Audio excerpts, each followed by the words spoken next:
Welcome to Double Portion Inheritance with Maria Merola and Gary Wold, brought to you by DoublePortionInheritance.com. Since 1981, Maria heard the call of Yahuwah to become a watchman to the house of Yisrael and to those within the traditional Christian church. She was instructed to warn them against the false doctrines and pagan traditions of men. After 25 years of studying Scripture, the word of Yahuwah came to Maria again in 2007 as she was called out of the corporate world to become a full-time intercessor and prophetic teacher. The name of the ministry, Double Portion Inheritance, was given to her after she received the revelation of the two houses of Yisrael from Ezekiel 37:16. The mission of this ministry is to bring together the stick of Judah and the stick of Joseph for the return of the Messiah, Yahushua. And now, Maria Merola. Shabbat Shalom, Mishpocha. We are going to be doing part 3 of Except Those Days Should Be Shortened. And it is a deep study, but it's really appropriate for the times that we're living in. So I want to briefly go over something that I put together on Facebook.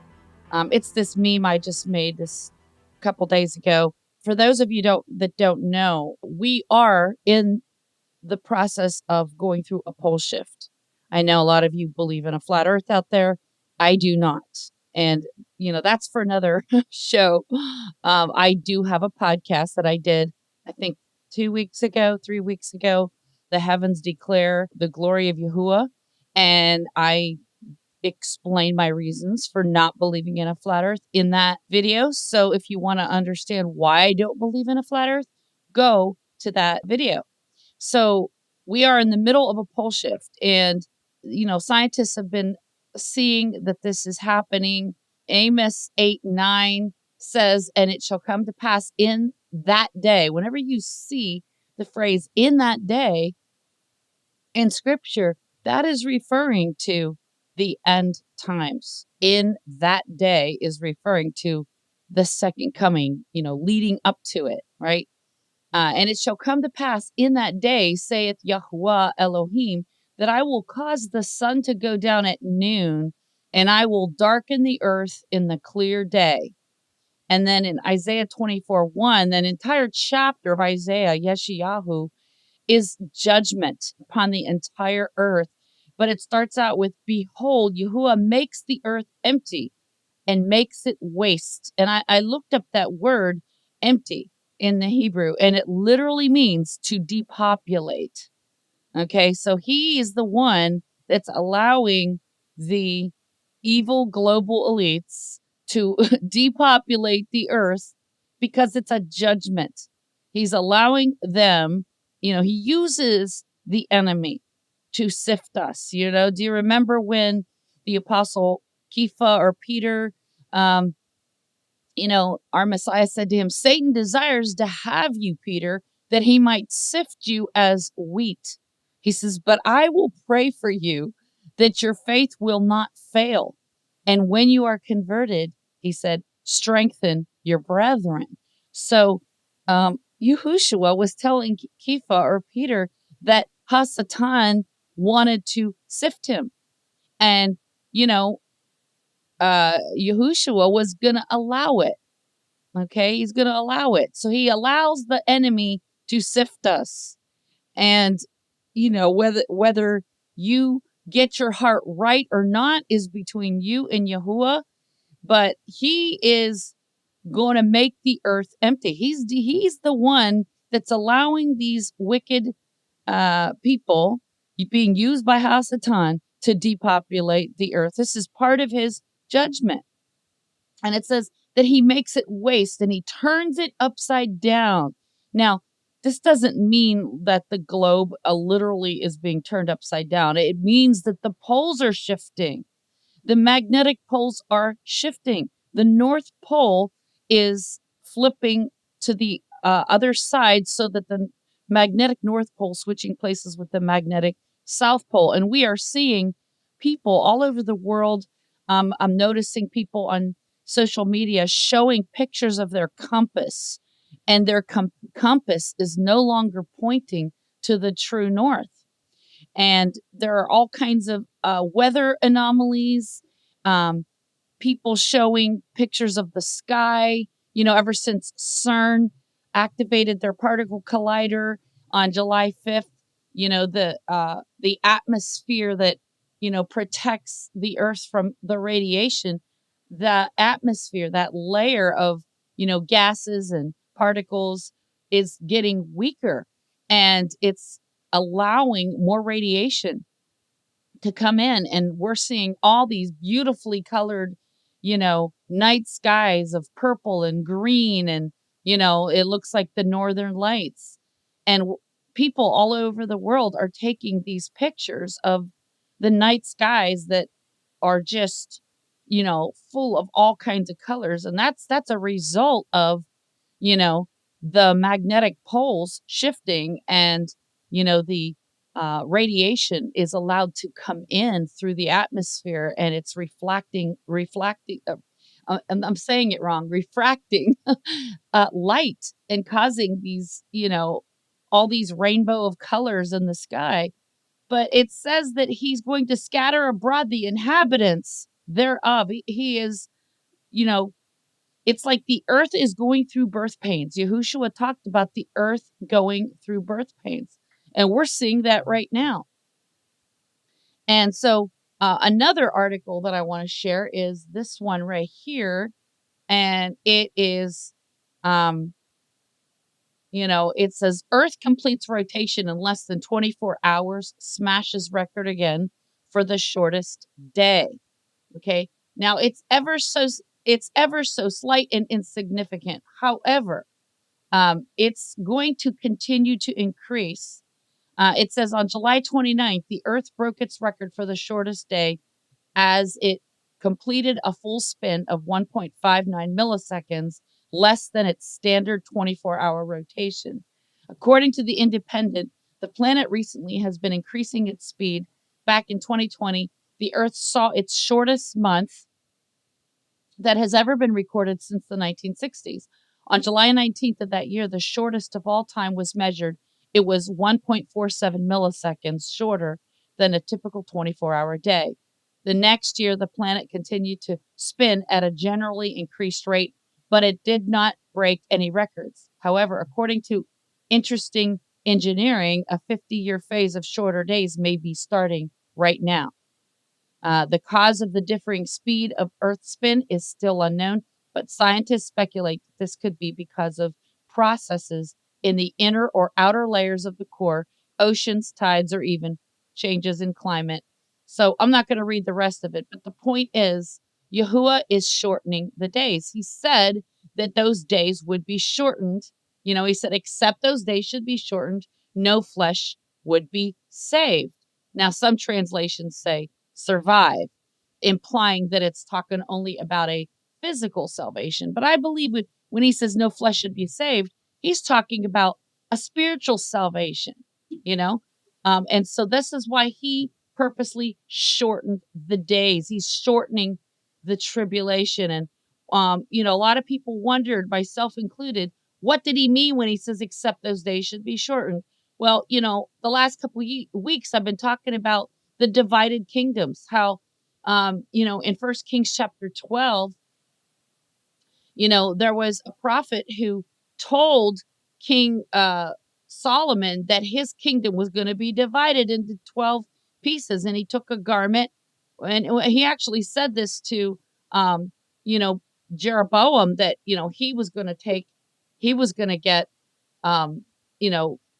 10 of the 12 tribes, right? So the kingdom was going to be divided. And, we know that Abraham, Yahuwah told him that to walk between the pieces and to divide the animal pieces in half. And Yahuwah walked between those pieces because he saw in the future that the two kingdoms were going to be divided. Okay. And when I looked up the word for shortened, in the Greek, where it says, except those days should be shortened in Matthew 24:22, it's this Greek word kolobo, which means to dock, abridge, or shorten. And it comes from this root word kolazo, which means to curtail, to punish, to chastise. Now, what does this word dock mean? in the dictionary, here's what a dock looks like. It is something that creates a partition, something that creates a division, between, it's one body of water, but the dock acts like a partition, okay, in the middle of this body of water. And when I saw that, I immediately remembered what Daniel chapter 12 says. And in Daniel 12, Daniel is asking, how long shall it be until the end of these wonders? He's being told in Daniel chapter 12 that there's going to be a time of trouble, and so he's asking how long. And, it says in Daniel 12:4, but you, O Daniel, shut up the words and seal the book, even to the time of the end.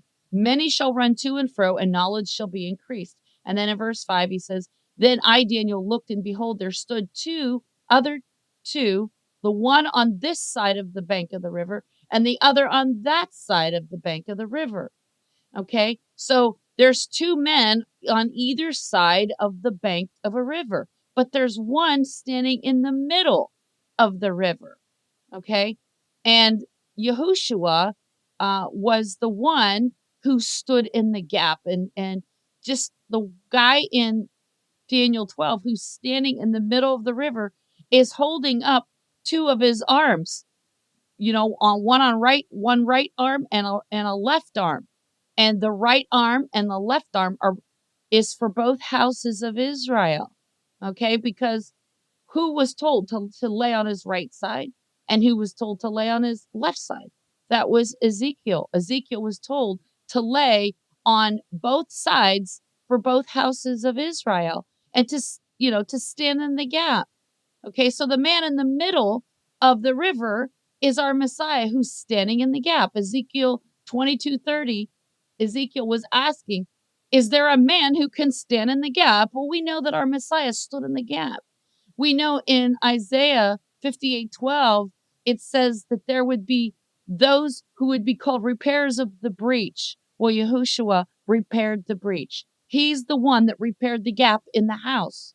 And this is why he was crucified between two thieves. Okay, that's why he was nailed between two thieves, because the one thief who was ready to accept him, he represents the kingdom of Ephraim. They were open to hearing the gospel at that time. The kingdom of Judah, they were not. And the other thief reviled him. And so when Yahushua stood in the middle of that river, holding up his right hand and his left hand, and he swore, and why did the guy in the middle of the river swear? Because what does it say in Psalm 110? He says, that he swore and will not repent. You are a priest after the order of Melchizedek. So Yahuwah installed the Melchizedek priesthood. He installed Yahushua as the Melchizedek priesthood. And he installed him with an oath. And we read in the book of Hebrews that the priests after the sons of Aaron were not installed with an oath. But this Melchizedek was installed with an oath. So this is a hint that the guy in Daniel 12 who's standing in the gap in the middle of the river, and there's, two Malachim, two angels, one on one side of the river, one on the other side of the river. But the one standing in the middle is obviously Messiah, standing in the gap between two houses, holding up two arms for both houses and swearing, and, and it says this in Daniel 12:6. He says, and one said to the man clothed in linen, which was upon the waters of the river, how long shall it be until the end of these wonders? And verse 7, it says, and I heard the man clothed in linen, which was upon the waters of the river, when he held up his right hand and his left hand unto heaven, and swore by him that lives forever, that it shall be for a time, times and a half. And when he shall have accomplished to scatter the power of the holy people, all these things shall be finished. And this is where we left off last time, but I was talking about Ezekiel, who was told, lie you also upon your left side and lay the iniquity of the house of Israel upon it, according to the number of the days that you shall lie upon it, you shall bear their iniquity.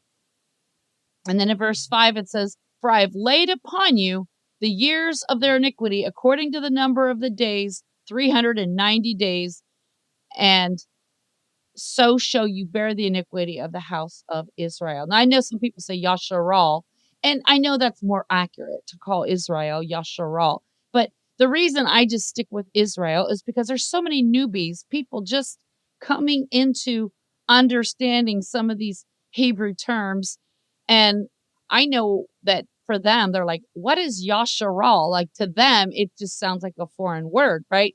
So I try to use familiar terminology for those newbies that don't understand. And so I'm trying to be a little more relevant for them, and so, I know some of you might be like, well, why don't you just say Yasharal? Because it's just a little bit difficult for some people to understand. That's why.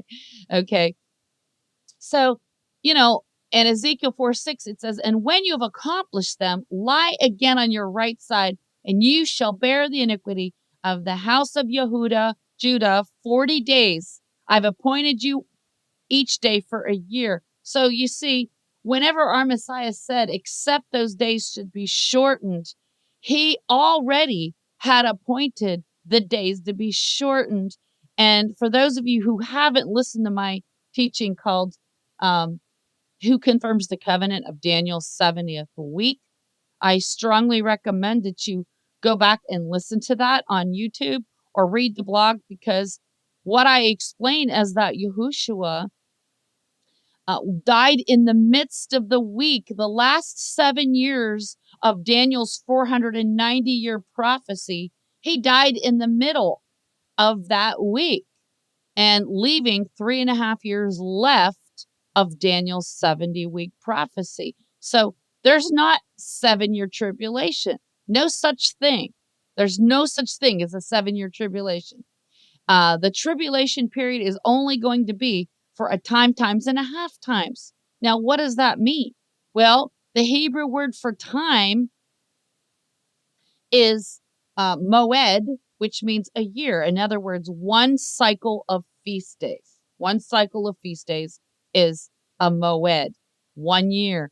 And then a times is plural, which is 2 years, and then a half times is 6 months. So the period times and a half is exactly 3.5 years. So as soon as we see the abomination of desolation standing in the holy place, as Messiah said in Matthew 24:15, he says, for then shall be great tribulation. Okay.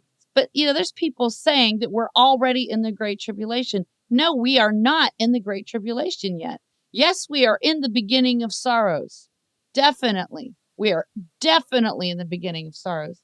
Some people are saying that, we only have a year left before Messiah returns. No, listen, Yahushua gave us these prophetic markers to look for.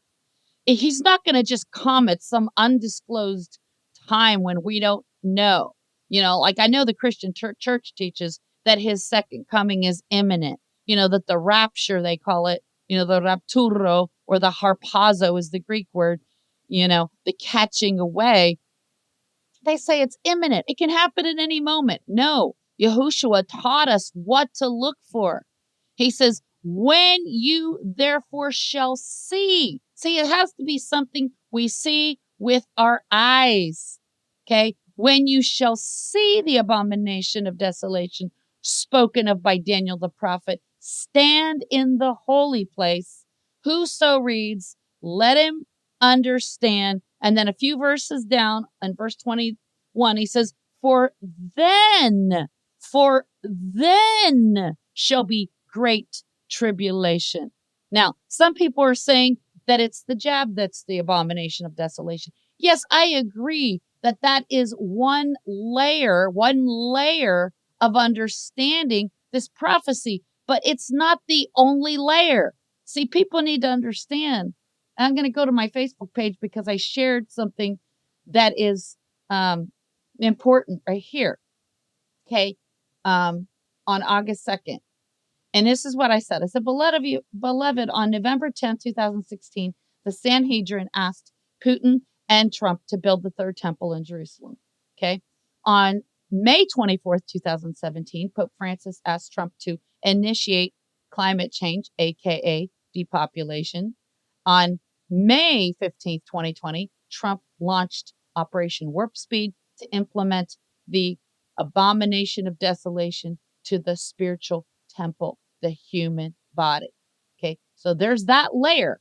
And in the future, Trump will also build the physical, the literal temple in Jerusalem, where the abomination of desolation to the physical temple will be standing. See, people think it's only the snake bite. That's the abomination, and that's the end of it.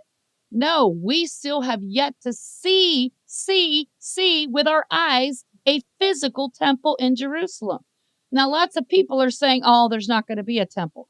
What in the world are you talking about? How can there not be a temple when it's all over the entire book? Okay, there's going to be a temple. Okay, scripture says there will be a literal physical temple in Jerusalem, and mark my words, there will be one. Okay, why do you think Trump moved the U.S. Embassy to Jerusalem and established Jerusalem as the capital city of Israel in 2017? Why do you think he calls himself the King of Israel? Why do you think Trump calls himself the chosen one? Why do you think Trump joked that he might end up becoming the prime minister of Israel one day? See, I mean, it's right here. It's right here. Insider. This was from November 14th, 2019. It says Trump jokingly told Jewish donors that he could one day be Israel's prime minister. Now, some people would say, oh, Trump, he's always joking like that. No, listen, it was President Roosevelt who once said, anything that happens in politics is never an accident. There are no things in politics that are done by accident. Every single little thing that happens in politics is carefully planned. So when Trump drops these hints, he's not just spouting off whatever he feels like spouting off. These are hints. He's sending out cues, messages to, the elites. Okay. So this meme that I created right here, as you can see, this was on May 24th, 2017. Pope Francis presented Trump with a copy of his encyclical on climate change, aka Depop. I'm trying to speak in code to reduce the world's population down to 95%, from 95% to only 5% of the current population by 2030. This is called Agenda 2021, which is code for Operation Warp Speed. And then on July 21st, 1933, Pope Pius, the what is it? The 12th? Yeah, no. The X is the number 10. Yeah, so that's 12. Met with Adolf Hitler to sign the Reichskonkordat Act, which would give Hitler free rein to annihilate Jews in Germany, thus giving rise to a Jewish state for the end-time papal beast to rule in Jerusalem. Hitler annihilated 6 million Yehudim, Jews, in Nazi prison camps between 1941 and 1945. Okay, now in this part of the meme, I show the first abomination of desolation. And, for those of you who can't see it, I hope it's big enough. Can they see it? Yeah, you have it enlarged. So you see, this was Antiochus Epiphanes. He had his image on a coin. And it says in Revelation 13:14, they should make an image to the beast. In 167 BCE, the troops of the Greek Antiochus Epiphanes, the fourth, desolated the temple and did away with the daily sacrifices on Kislev 25. That was December 25th. Antiochus set up an image of Zeus or Jupiter. The Greek word is Zeus, but the Romans call Zeus Jupiter. So they're the same deity, the same false deity, Jupiter, Zeus. On the horn, on a horn or a wing of the altar, because see, there's 4 horns on the altar. He set up an image of Zeus on one of the wings of the altar, and the image resembled him. Antiochus made an image of Zeus, but it was resembling him because he claimed that he was the reincarnation of Zeus on December 25th. And he offered up a pig, unclean animal, on the altar. Daniel 9:27 says, upon the wing of the abomination shall come one who desolates. Now, of course, I have a different interpretation of Daniel 9:27. I believe it's Yahushua who prophesied over Jerusalem and said, Jerusalem, you who stone all the prophets who come unto you, he says, behold, your house shall be left unto you desolate. So it's his prophetic word that makes Jerusalem desolate.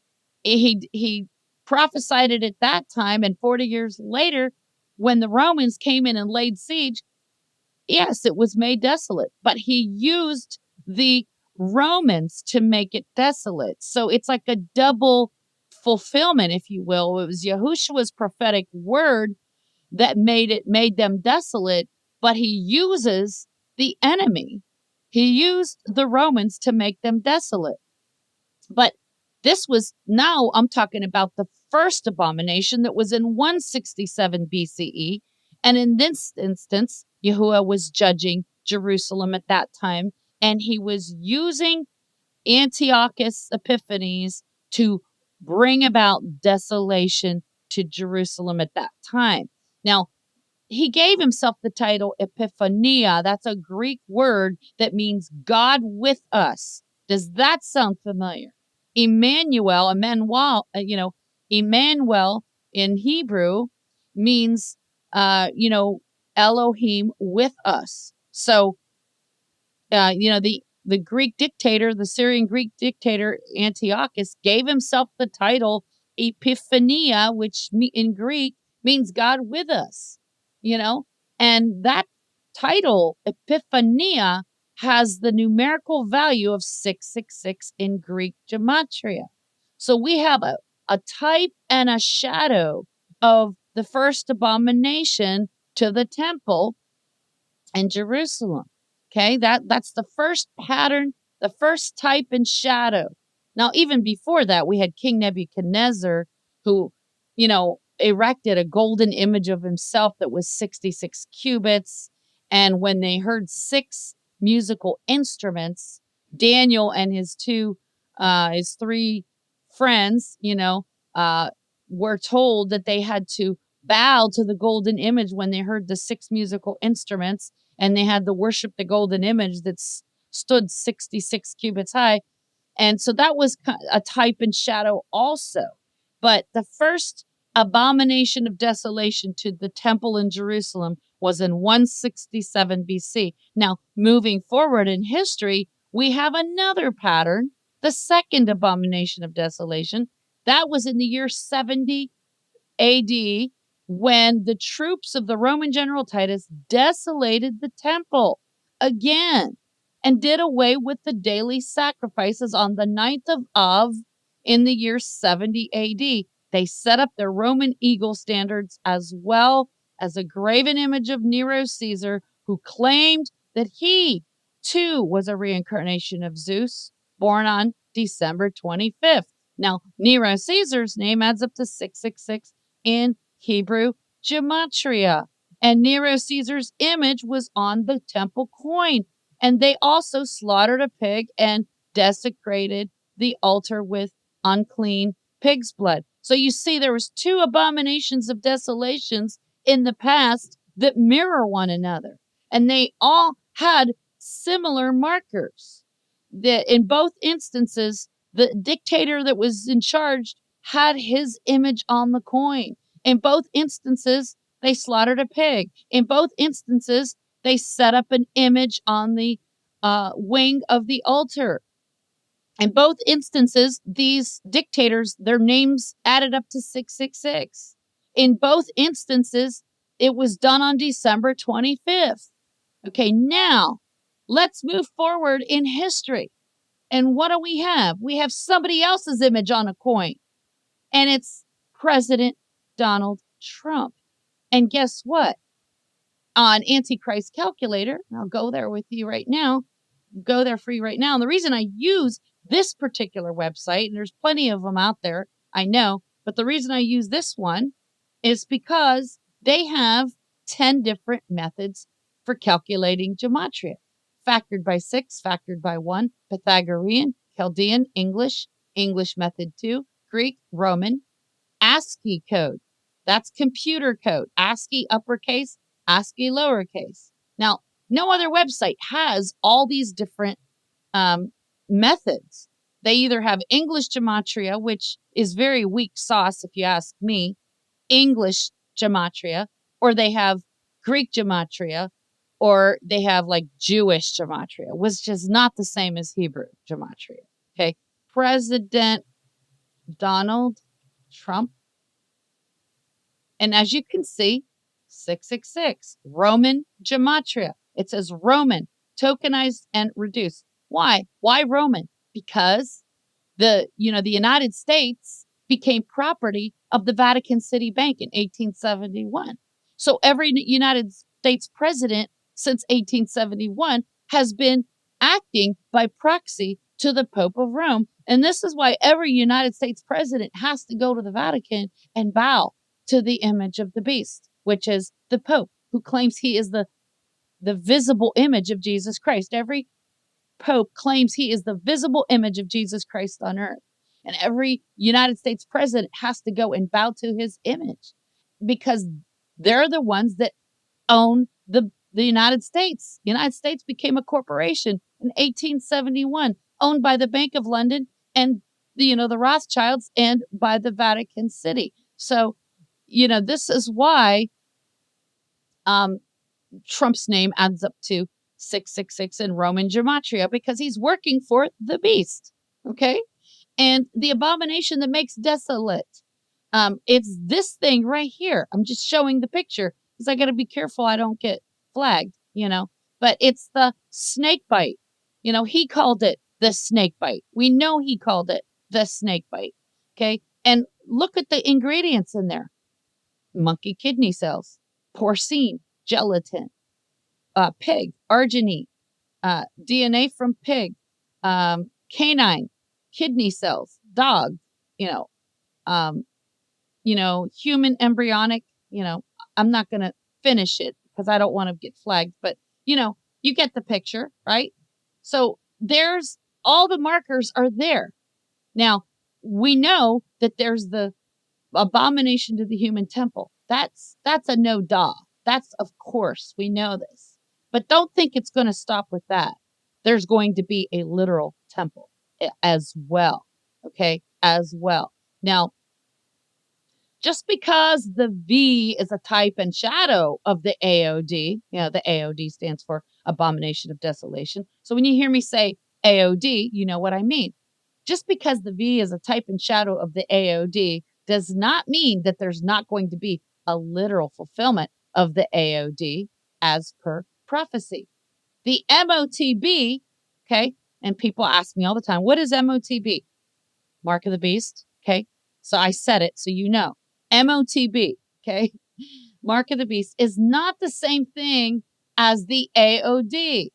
Now, they do coincide as far as this snake bite goes. They do coincide, okay? Because this is an abomination to the human temple, okay? But the MOTB is something that pertains to the individual human body and currency. But the AOD is something that pertains to the literal temple in Jerusalem, and it involves corporate worldwide worship of the image of the beast. Revelation 13:15. Now, I believe that the image of the beast will likely be a hybrid Nephilim clone of Jesus with artificial intelligence. And I've written a blog about that. I've actually mentioned that before in other podcasts, but I believe it will be a clone of Jesus. And the reason I say that is because I remember back in 2002 when I was doing some research on the internet, I found a website called Christians for Cloning Jesus. And they claimed they had the Shroud of Turin, the burial cloth that Yahushua was buried in.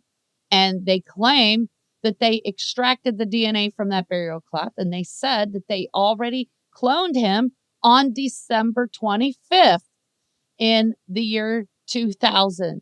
This is what I don't know if they did it. I don't know who they is, but that, that is what I found. And let me see if I can find that image real quick. Okay, there we go. So we had to go to the Wayback Machine website to find this because the website's no longer active. Right, exactly. So it said, this is exactly what I saw in 2002, 20 years ago. It says, "Greeting, friends. We live in an imperfect world, a world full of sin. Everywhere you look, you can see the effects of the devil: war, famine, poverty, violence, government corruption, pornography on television. The list goes on and on. Armageddon is surely on its way. The second coming of Christ is our only hope, friends. We can't sit back and wait for Jesus." This is what the website said. "He has given us the power to bring him to us. After all, God helps those who help themselves." Wow, how blasphemous, right? The Shroud of Turin. Thanks to advances in science, this is what the website said, we can take DNA samples from the shroud and use them to clone the second coming. This is fantastic, but to stop here would be blasphemy. They're the ones being blasphemous, but they're saying to stop here would be blasphemy. Friends, we should clone a Jesus for anyone who wants one. Why? Any woman that wanted to could immaculately conceive Jesus. No more communicating with God through your pastor or priest. If you have a question for God, you could just call home and ask him. Just imagine a world with a Jesus in every household. Sounds like heaven to me. I urge you to tell your friends and neighbors about Jesus. No need to be greedy. They can have one too. Praise Jesus, the Lamb of God. Amen. Okay, this is what the website said. I know it sounds ridiculous, and it is ridiculous, and it is blasphemous to say the least, but that's what it said on the website. Now, so they claim they already cloned him on December 25th, 2000. Whether they did or not, it remains to be seen. I don't know, but they say he'll be 30 years old in the year 2030 and ready to act as, the high priest in the temple. Now, I don't think we're going to make it till 2030, personally. I could be wrong. I'm not personally setting dates. I'm just speculating here. I think we have until 2028 based on the Jubilee cycles, based on the fig tree prophecy. I believe we're in the last 7 years, the last Shemitah. Okay. And I believe that last Shemitah began last year on, the Feast of Trumpets 2021, going by the linear calendar, because see, there's two calendars. There's there's the civil calendar on Yom Kippur.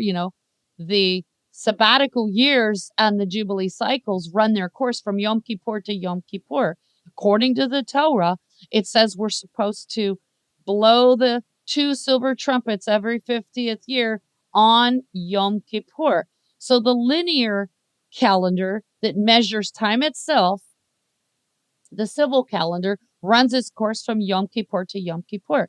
But the spiritual calendar, which Yahuwah instituted when he was bringing Israel out of Egypt, that is for measuring the agricultural cycles, and for measuring the seven feasts. So there's two calendars. There's a spiritual one that marks when he brought us out of Egypt in the spring.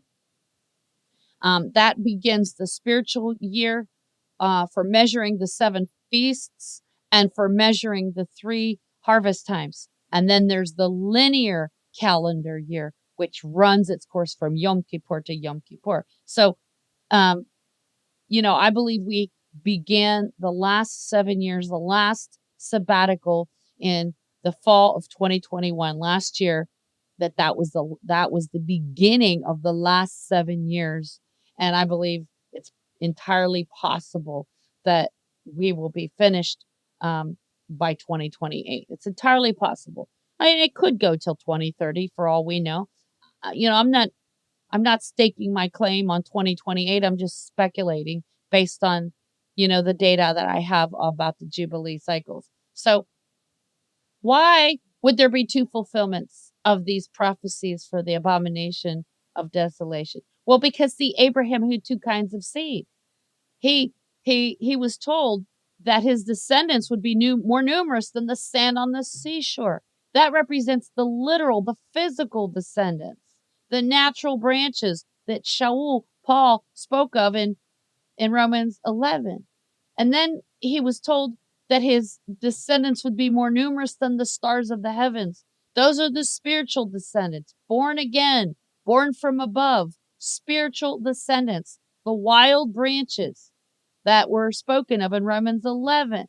So there's two fulfillments. And I see this all often with prophecy, that there's often two fulfillments because there's two houses. There's two brides. There's two sheep. Remember Yahushua said, other sheep I have that are not of this fold. He said, them also must I bring. Okay. Daniel 8:11 says, yea, Daniel 8:11 says, yea, he magnified himself. This is speaking of the anti-Messiah, the false Messiah. He magnified himself even to the Prince of Hosts. The Prince of Hosts would be Messiah coming back with his army, right? Even to the Prince of Hosts. And by him, the daily sacrifice was taken away and the place of the sanctuary was cast down. Now, some people argue that the word sacrifice is not there in the text, and it's not. It's italicized by in the King James Version because the word daily means daily sacrifice. So just because the word sacrifice isn't there doesn't mean that it doesn't mean daily sacrifice. It's just that the Hebrew word for daily literally does mean daily sacrifice. Okay. So in Daniel 8:12 says, and a host was given him against the daily sacrifice by reason of transgression. And it cast down truth to the ground and practiced and prospered. And now in Daniel 8:13, it says, then I heard one Kodesh, that means saint, speaking, and another Kodesh, or saint, said unto the certain Kodeshim, saint, which spoke, how long shall be the vision concerning the daily sacrifice and the transgression of desolation, to give both the sanctuary and the host to be trodden underfoot? Daniel 11:31 says, and arms shall stand on his part, and they shall pollute the sanctuary of strength, and shall take away the daily sacrifice, and they shall place the abomination that makes desolate. Daniel 12:11 says, and from the time that the daily sacrifice shall be taken away, and the abomination that makes desolate set up, there shall be 1,290 days. Now in 2 Thessalonians 2:4, the Apostle Shaul says that he opposes and exalts himself above all that is called Elohim or that is worshipped, so that he as Elohim sits in the temple of Elohim, showing himself that he is Elohim. He's speaking of the false Messiah, the anti-Messiah. And now here in Revelation 11:1, it says, and there was given me a reed like unto a rod, and the Malach, the angel, stood, saying, rise and measure the temple of Elohim and the altar and them that worship therein. And then in Revelation 11:2, it says, but the court which is without the temple, in other words, outside the temple, leave out and measure it not, for it is given unto the Gentiles, and the holy city they shall tread underfoot for 42 months. That's 3.5 years. So there you go. I just referenced, let's see, how many passages where it says there's going to be a temple? 1, 2, 3. Let me see. 8, 11. Daniel 8, 11, 8, 12, 13. There's 3, 4, 5, 6, 7, 8 scriptures that I just referenced showing there's going to be a literal temple in Jerusalem. Scripture says it, and I don't care who tries to tell you there's not going to be a temple in Jerusalem, that the temple is only the human body. No, no, no, no. There is, yes, the body, human body is a temple, but that's not the only temple. There still is going to be a literal fulfillment of the temple in Jerusalem, and there is going to be a literal image of the beast, a clone of Jesus with artificial intelligence, I believe. And so don't listen to all these people that say there's not going to be a temple. There's going to be. Scripture says it. I just showed you 8 different passages. There's going to be one, period. And until we see it with our eyes, we can't say, oh, we're in the great tribulation right now. There has to be some sort of signal, some sort of marker in time where we go, oh, there it goes. There it starts right there. Well, we don't see the 2 witnesses in Jerusalem. I mean, I know it's a corporate group of people, the 2 olive trees and the 2 candlesticks. You know, I've known that since 2002 when Yahuwah first showed it to me. I saw that the 2 witnesses were, 4 corporate bodies of people coming together, 2 olive trees and 2 menorahs, 2 candlesticks. The 2 overcoming assemblies, which are Smyrna and Philadelphia, and the 2 houses of Israel represented by the 2 olive trees. So it's 4 bodies of people coming together to form the 2 witnesses. But there's probably, I'm just guessing here, probably going to be 2 corporate bodies of people, but also 2 individuals who will represent the 2 groups. That's my guess, okay? That there would probably be 2 witnesses, two literal witnesses, 2 men. But I don't believe it's going to be a reincarnation of Moses and Elijah, because we know that, Moses died. We know this from reading the book of Joshua. Moses died. And even though Elijah was taken in a chariot of fire, he was taken to another place, because we read that after he was taken up by a chariot of fire, he appeared somewhere else on earth. But eventually, he had to die. It's not like he's been living these last, however long, 2,500 years. In his finite body, eventually he had to die. We know this because at the Mount of Transfiguration, we saw Yahushua with Moses and Elijah, Moshe and Eliyahu. The point being is there's going to be an actual abomination of desolation that we can see with our eyes. And Messiah says the moment we see it, and how are we going to see it? I believe there's going to be television screens all over the world. Just like in New York City, you see these giant billboard televisions. I had one lady say, well, I don't watch television. I said to her, it doesn't matter. They're going to have television screens everywhere. When you go grocery shopping, when you go out into the world to buy stuff, you're going to see it on television. They're going to have on display giant TV screens that are like billboards. You have cable news everywhere. You have streaming news everywhere. You have casinos, you have bowling alleys, they have all these things. And, there's the adversary and there's adversaries. So just because there are many types of antichrists or adversaries doesn't mean there's not the antichrist, the adversary, the temple, the abomination of desolation. Right, exactly. So, in Daniel's vision in Daniel 12, why does it say that the messenger who was standing in the middle of the river swears? Because the word swears in Daniel 12:7 is this Hebrew word shabah, which means to be complete, be used only as a denominative from number 7651 to 7 oneself, to swear as if by repeating a declaration 7 times, by an oath, with an oath, to take an oath, to swear. But the root word is sheba, which is the cardinal number 7. 7 times, by implication, a week, by extension, an indefinite number.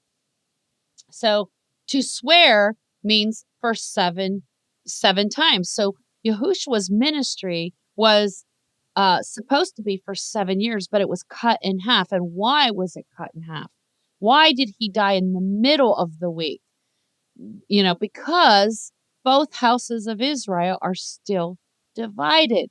And remember when Yahuwah told Abraham to divide the animal pieces and he walked between the pieces. Yahuwah walked between the pieces with with a lamp and a smoking furnace. Well, because both houses would be divided, Yahuwah, seeing this in the future, recognized that both houses would be divided. And this is why he walked between the pieces. Yahushua also stood in the gap, allowing his ministry to be cut in half to 3.5 years. But guess what? When the two witnesses see the abomination of desolation standing in the holy place, they're going to begin the latter 3.5 years. So Yahushua was going to finish the other half of Daniel's 70th week through his two witnesses. He's going to use his two witnesses to finish Daniel's 70th week. Now, right here in Psalm 110, Yahuwah says, Yahuwah has sworn and will not repent. You are a priest forever after the order of Melchizedek.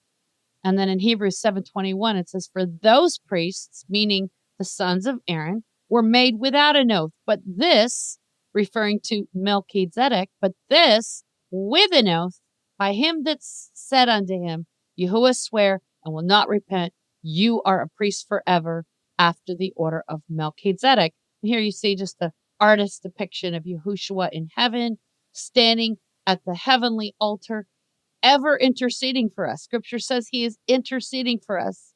Okay. Always. He is a priest forever after the order of Melchizedek. This is why the man in Daniel chapter 12 stood in the middle of the river, holding up his right hand and his left hand and swearing, right? That it shall be for a time, times and a half times. Well, that's 3.5 years. So the one standing in the middle of the river in Daniel 12:7, I believe, is Yahushua, who stood in the gap. He stood in the gap between both houses and he repaired the breach.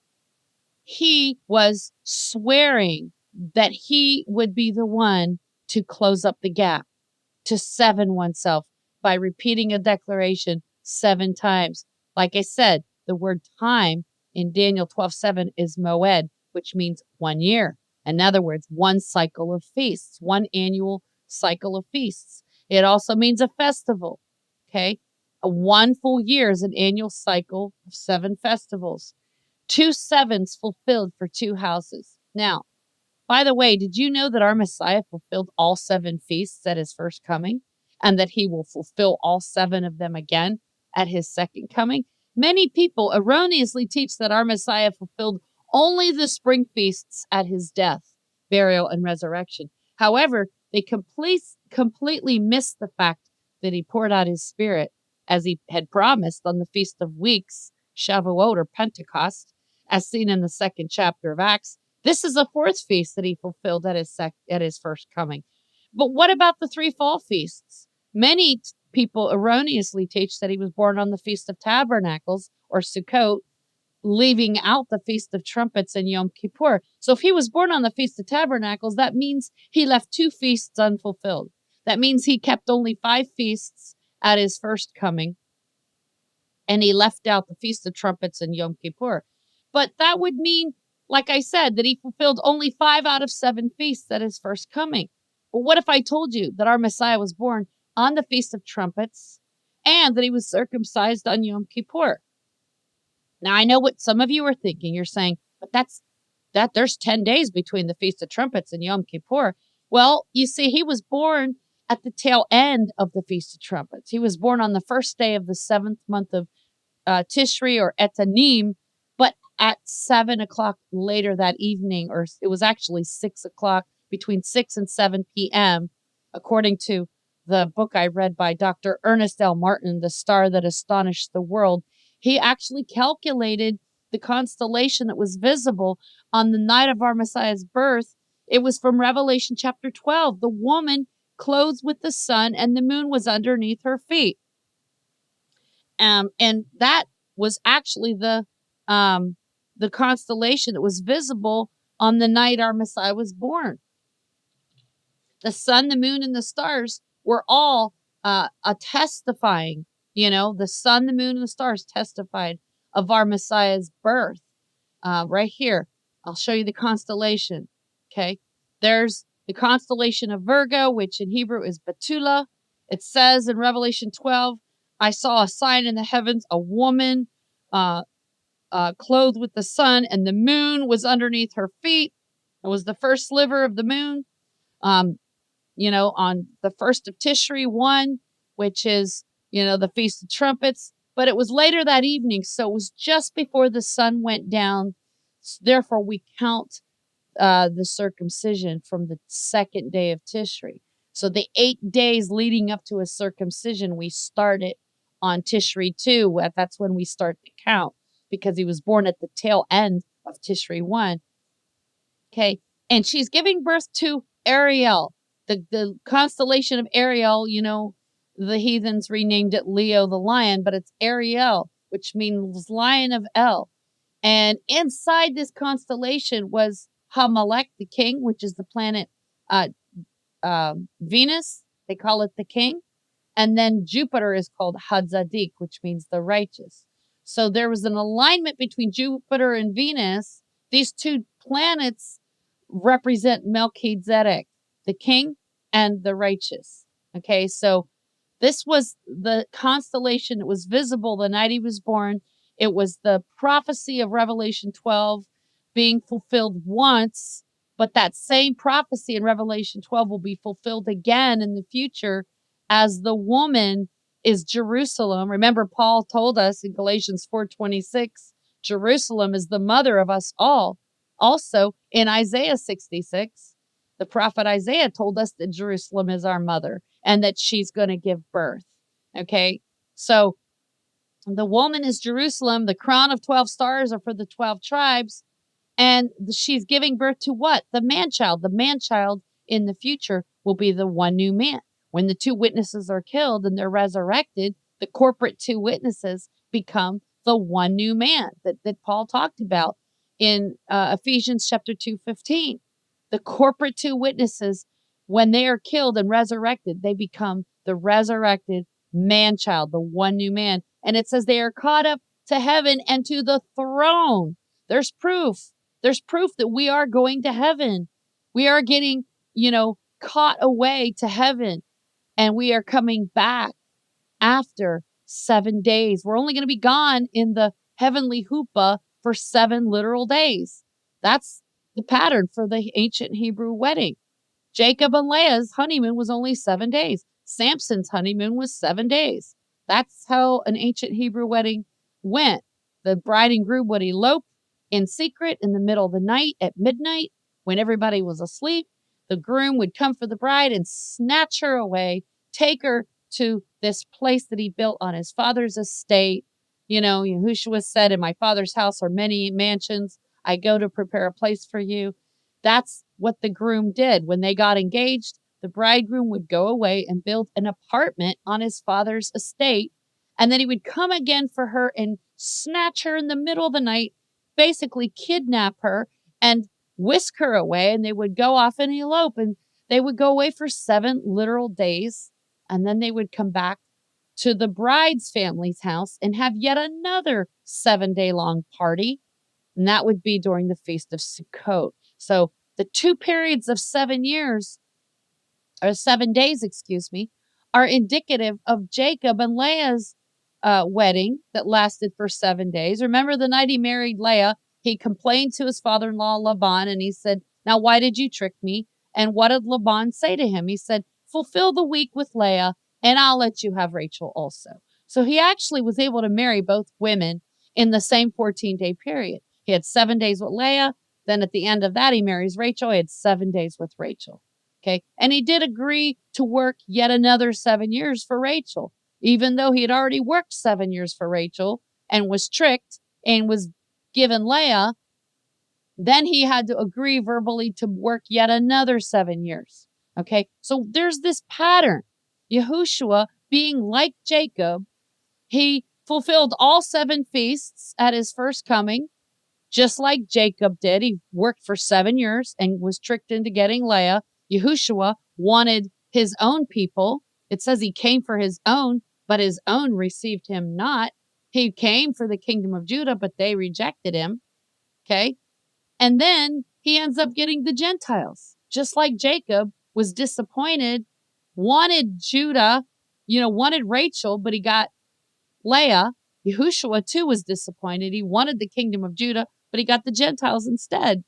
Okay. So you see, the 7 days that he had with Leah is indicative of the 7-day wedding after the 2 witnesses are caught up to heaven and to the throne.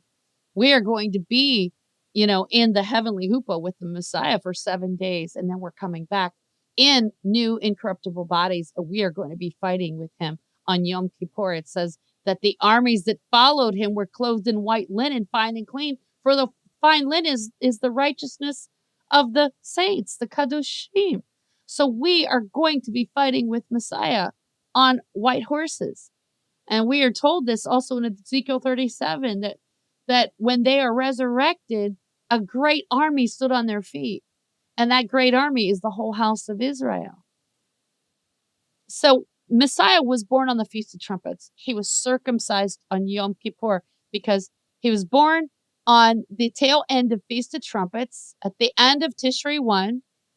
Therefore, we count the circumcision starting with Tishri 2.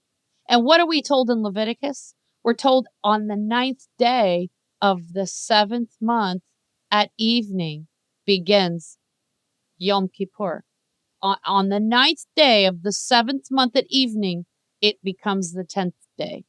Okay? So we can count, and it's exactly 8 days. From the time we count going into sundown on Tishri 2, we count 8 days, and it lands precisely. He was circumcised precisely on Yom Kippur. Okay? So he fulfilled all 7 feasts at his first coming. Just like Jacob worked for 7 years for Leah, and then he agrees to work yet another 7 years for Rachel. So Messiah is going to fulfill another cycle of feasts when he comes back for the kingdom of Judah.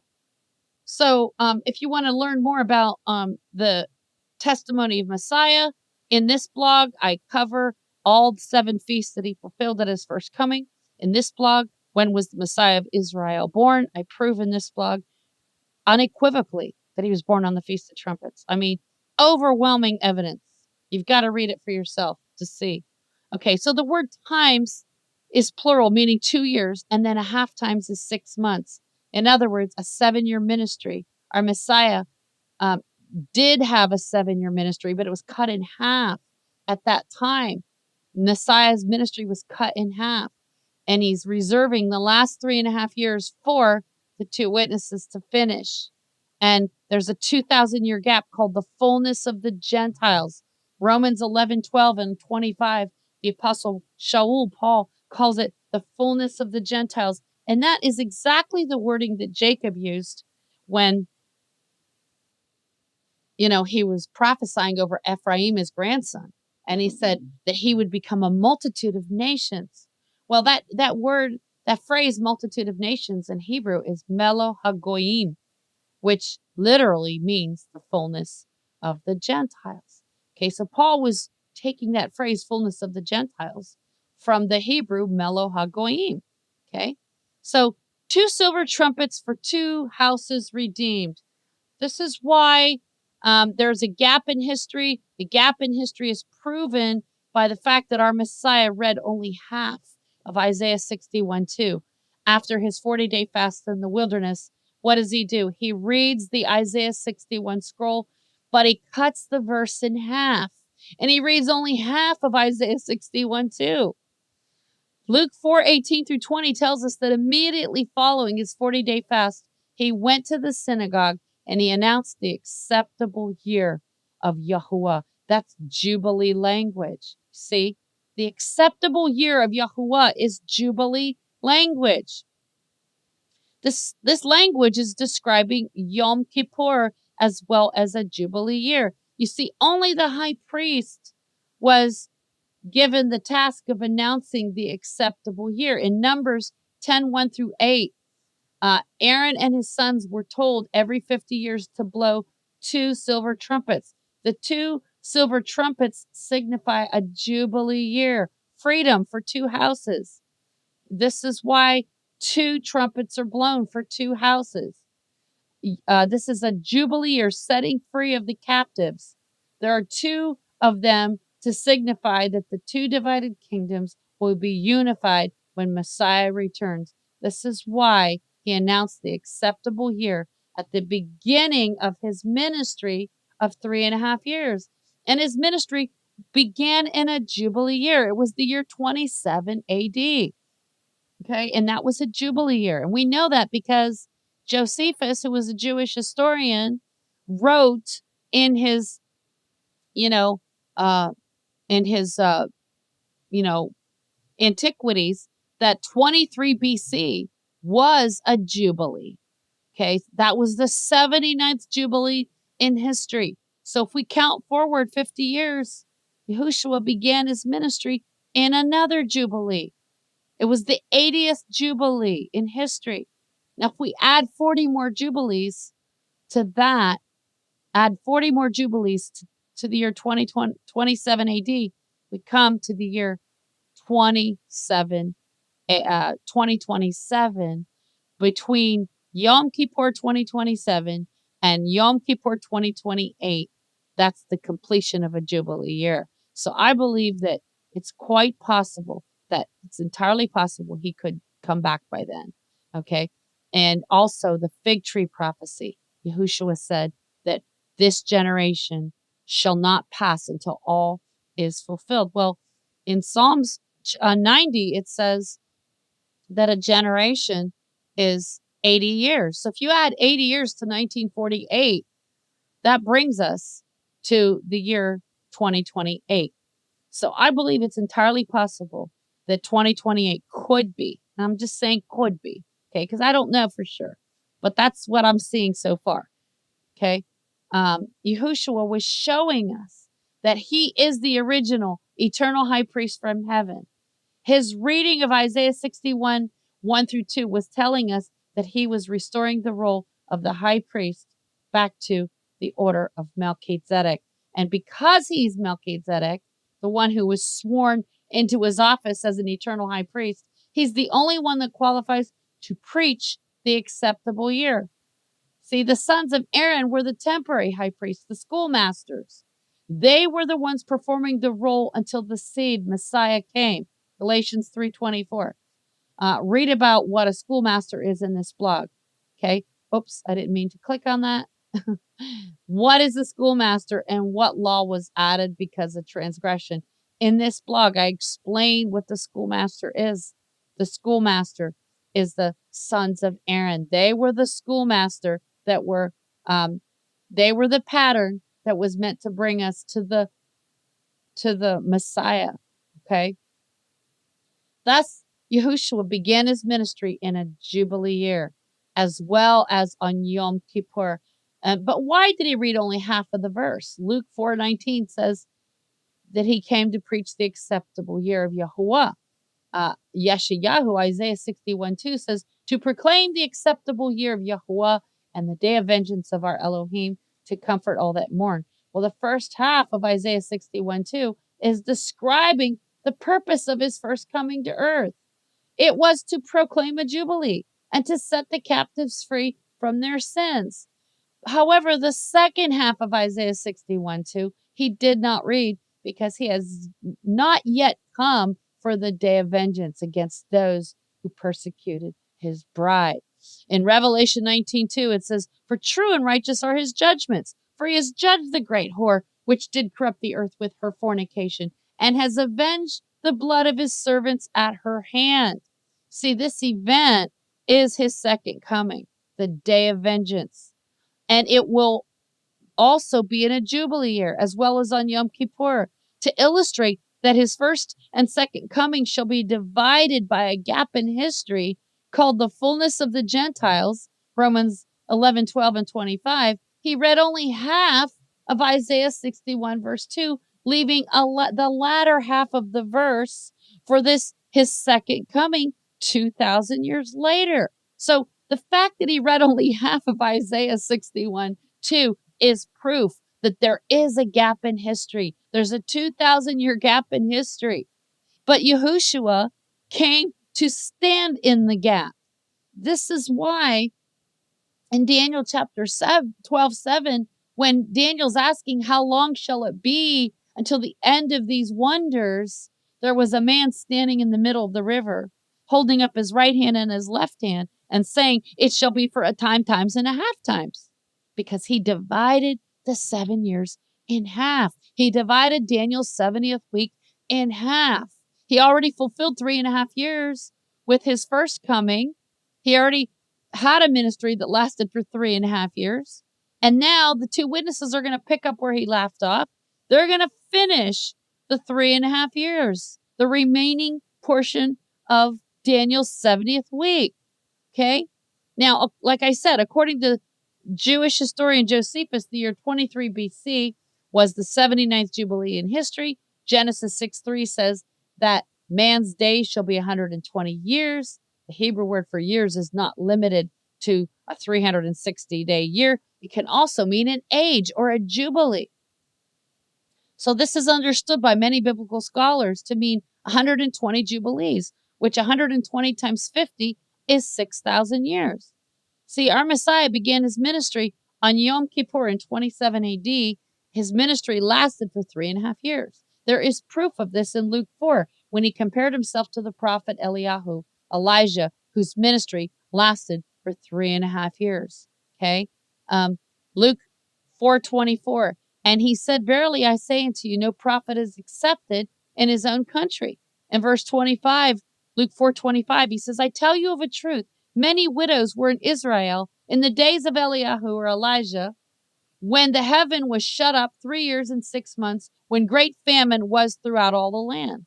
You see, we are shown, Messiah told us Elijah's ministry lasted for 3 years and 6 months. Now, why would he make a point of telling us that his ministry was 3.5 years, that Elijah's ministry was 3.5 years? He's comparing himself to Elijah. He just got done reading half of Isaiah 61:2, leaving the other half of the verse unread. So now he's telling us that Elijah's ministry was 3.5 years. Okay, that's half of 7 years. So why would he tell us that Elijah's ministry was 3.5 years, which is half of 7 years? And he does this right after he reads half of Isaiah 61, verse 2. Do you see the hint in there? Right after he gets done reading half of Isaiah 61:2, he tells us Elijah's ministry was half of 7 years. I mean, to me, that's a huge clue that his ministry was cut in half. You know, the Daniel 70th week was cut in half in the middle of the week. Okay. See, we're shown in Daniel 12:7 that Yahuwah has sworn, meaning that he took the oath 7 times, evidenced by 7 years. In other words, 7 annual cycle of feasts. But these 7 years shall be divided in half. It shall be for a time, times and a half. See, the word time, like I said, is one full cycle of 7 feasts. Jacob worked 7 years for Rachel, but instead he was given Leah as his bride. The word times is 2 full years of 7 feasts, 14 feasts. Jacob also worked an additional 7 years as part of his agreement to be given Rachel as his wife. This is a total of 14 years for both of his brides. Additionally, there were 12 sons that came forth from these 2 wives of Jacob. And this included the sons born to them by their 2 handmaidens. The 2 sons of Joseph were also grafted into the house. And thus, there's a total of 14 tribes. If you include Manasseh and Ephraim, that's 14 tribes. Now, what about the other half of the year?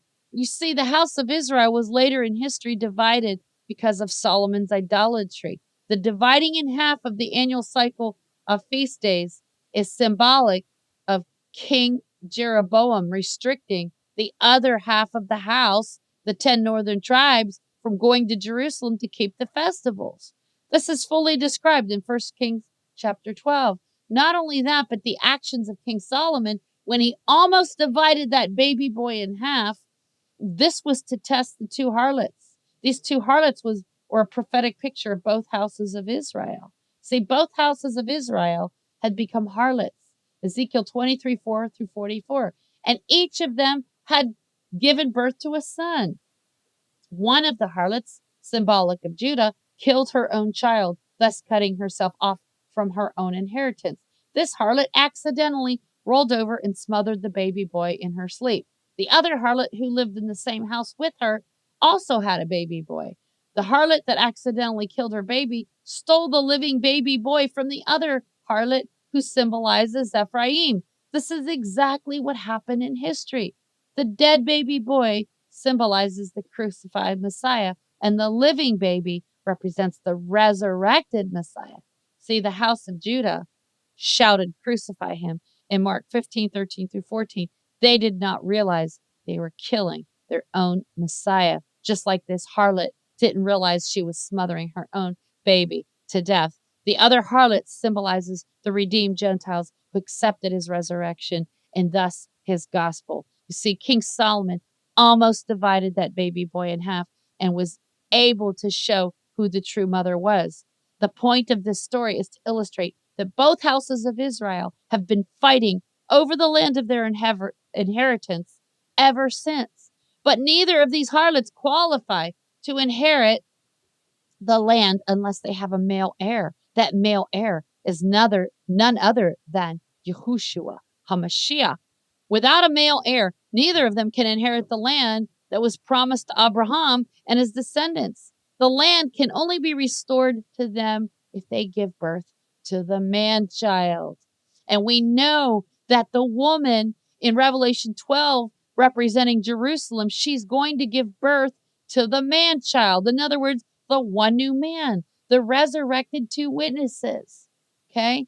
So this also happened to Naomi when her daughter-in-law Ruth married Boaz from the house of Judah, as Boaz was a close relative of hers. Boaz therefore became a kinsman redeemer to Naomi. See, Naomi was too old to bear children. When Ruth and Boaz were married and gave birth to a son, the child became the heir. Their son, Obed, would become the progenitor of the future Messiah. See, there's an artist depiction of, Boaz and Ruth, and they're giving their baby over to Naomi, and it says she nursed him. And people, I know this is a hard thing to grasp, but did you know that any woman can nurse a baby that is even not her own child? A woman who's adopted a baby can actually nurse that baby. All you have to do is start activating the mammary glands and get the child sucking. And, a lot of women have to take certain herbs to make this happen, but it can be done. Okay. And that the human body was created that way, that any woman can nurse any child. So she was and this even applies to women who've been through menopause. It's still possible to nurse a baby even post-menopause because it's the mammary glands that it has nothing to do with the reproductive organs. Okay. So it will be the anti-Messiah who will rebuild Solomon's temple. Thus, he will attempt once again to divide Israel. Okay. And we know that King Solomon collected 666 talents of gold in 1 year. And it's been the goal of the global elites, the Illuminati, the Zionists, whatever. It's been their goal to build Solomon's temple in Jerusalem for many years. When Messiah returns, though, it says he will rebuild the tabernacle of David. Okay. Messiah is going to rebuild David's tabernacle. But you see, the anti-Messiah wants this, lush, dripping with gold, over the top. And who does that describe? Who builds, things just dripping with gold. And, it's obviously Trump. I mean, his Trump Tower estate, everything's just gold plated this and gold plated that, you know. So this has already begun to take place on August 13th, 2020, with the Abraham Accords of President Donald Trump. Trump is a type of the corrupted King Solomon who divided Israel and made treaties. He made treaties with nations. King Solomon did with all his marriages. The reason he married so many women is because he made treaties with all these different nations, and the wives of these different nations, these women from these different nations, were given to him as part of the treaty. So, in other words, just like Solomon, who built all these heathen temples for his many wives, I believe Trump is also working in tandem with Pope Francis to bring about a one world religion and a one world government for the end time beast. Now, there are some interesting parallels between Donald Trump and King Solomon. President Trump's family claimed to be from the Merovingian Jewish bloodline, and the Zionists have asked President Trump to rebuild Solomon's temple. They've even placed his image on the temple coin, the temple shekel. Okay, that's a type and shadow of the previous dictators I've already shown you. Antiochus Epiphanes, who desecrated the temple, his image was on the coin. Nero Caesar and, General Titus. Caesar was already dead by the time General Titus came down and destroyed Jerusalem, but they still put up an image of Caesar on the horn of the altar.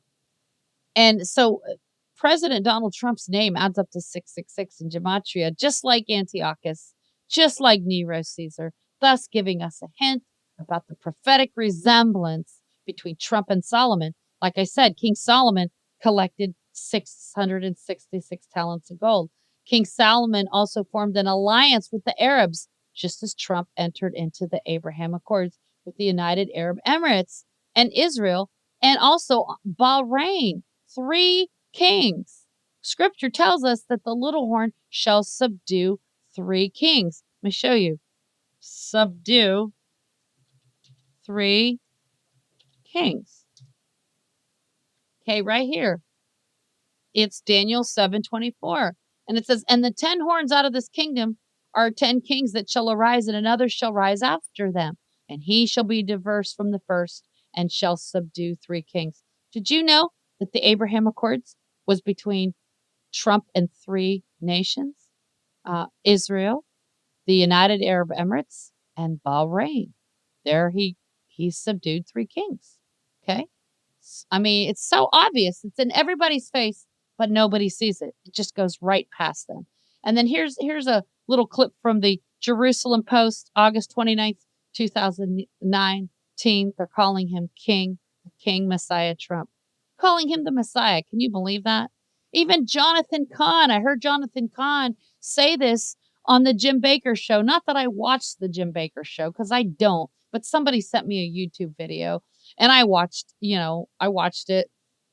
And it's basically, Jonathan Cahn calling Trump the Messiah.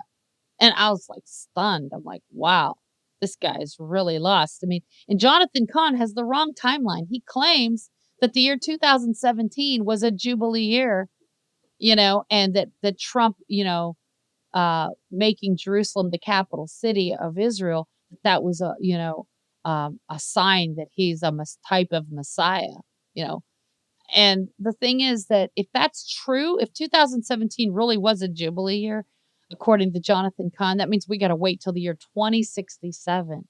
He's more like a type of anti-Messiah. Exactly.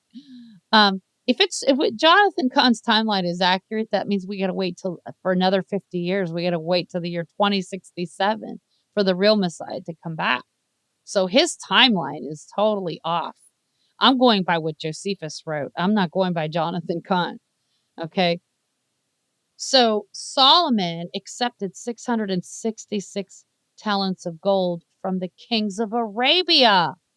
Okay. Look at what it says. Now I'm quoting the Jewish Study Bible because the way that they word it, it says the weight of gold which Solomon received every year was 666 talents of gold besides what came from tradesmen, from the traffic of the merchants, and from all the kings of Arabia and the governors of the regions. Okay, that's from the Jewish Study Bible. The King James Version says, now, this is 1 Kings 10:14.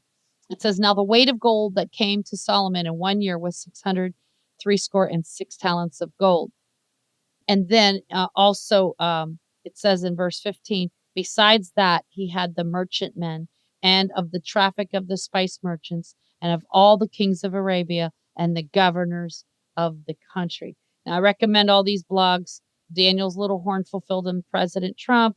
Is President Trump a globalist? Is President Trump the Antichrist? And I want to clarify, the reason I chose that title is basically so that when people do a Google search, if they type in, is President Trump the Antichrist, that they will find this blog. But, I don't believe there's only one Antichrist, okay? Scripture tells us there's many, okay? Even Messiah told us that there shall be many false Christs and many false prophets. So there's not just one figure called the Antichrist. There's never a place in Scripture where it says the Antichrist. It talks about, Antichrist shall come. It talks about the spirit of Antichrist. It talks about that there being more than one Antichrist, that there have been many, and that there are many. Okay, so I don't believe he's quote unquote the Antichrist. I believe there's many people that fulfill that office. I mean, the office of the Pope is an Antichrist.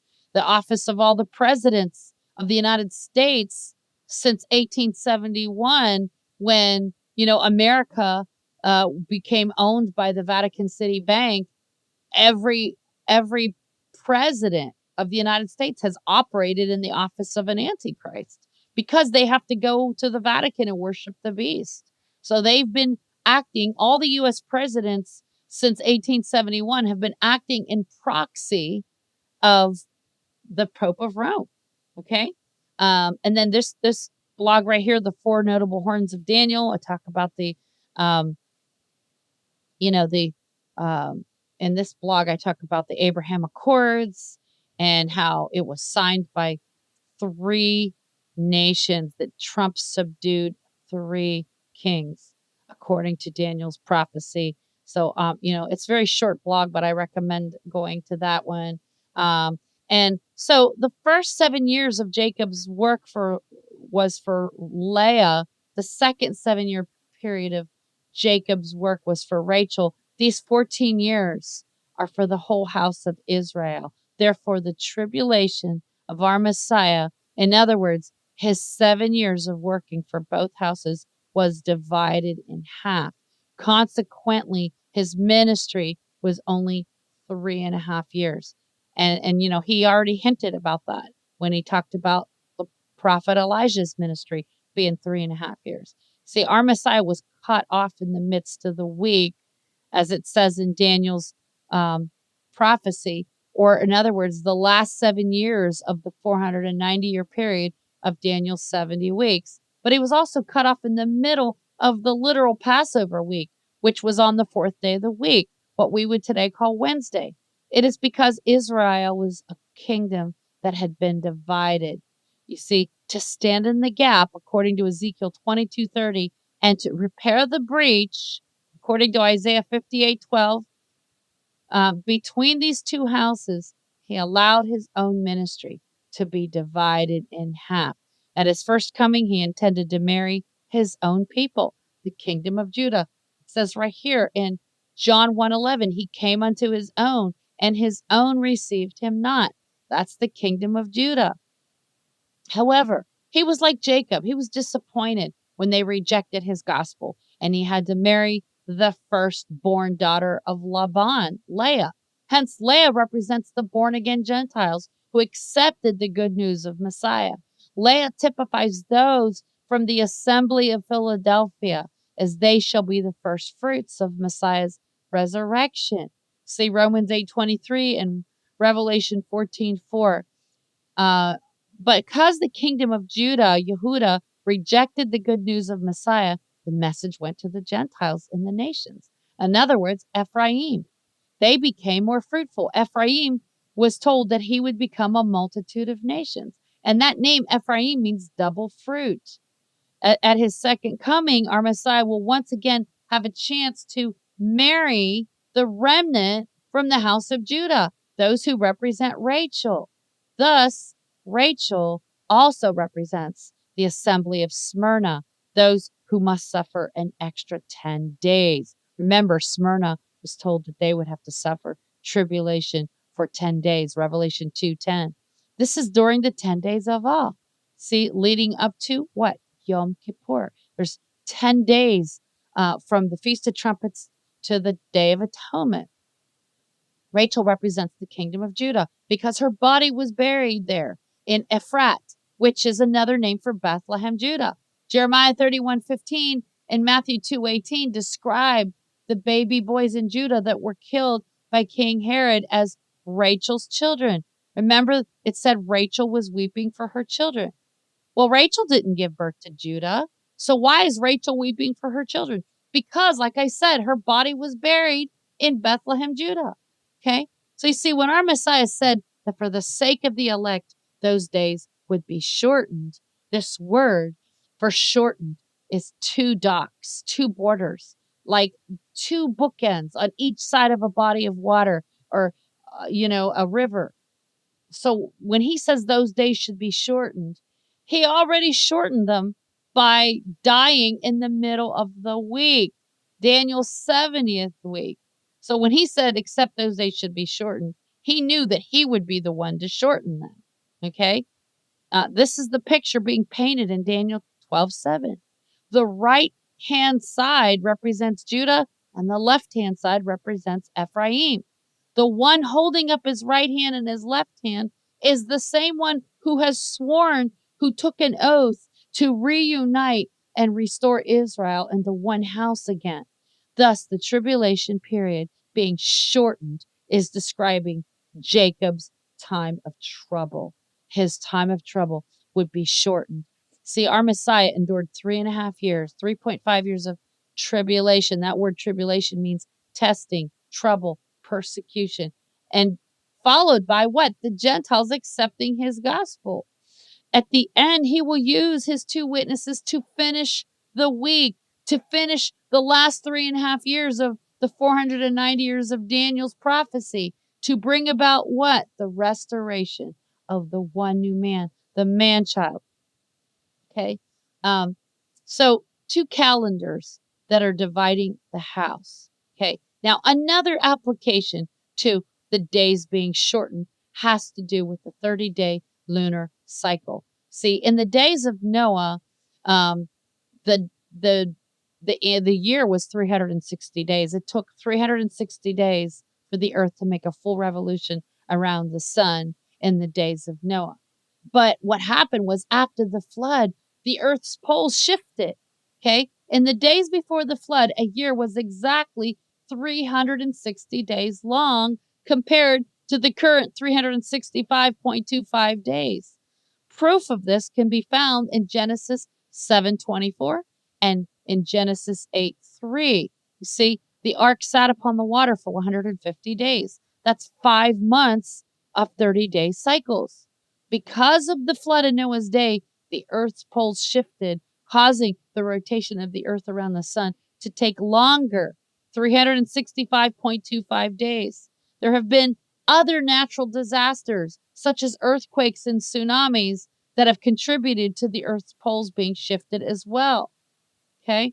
Now, as we get closer to the return of Messiah, there has been an increase of earthquakes around the world, causing the earth to experience birth pains. It says in Yeshayahu, Isaiah 66:7, before she travailed, and that word travailed means went into labor. Before she went into labor, she brought forth, gave birth. Before her pain came, she was delivered of a man-child. Okay. In Isaiah 66:8, it says, who has heard such a thing? Who has seen such things? Shall the earth be made to bring forth in one day? Or shall a nation be born at once?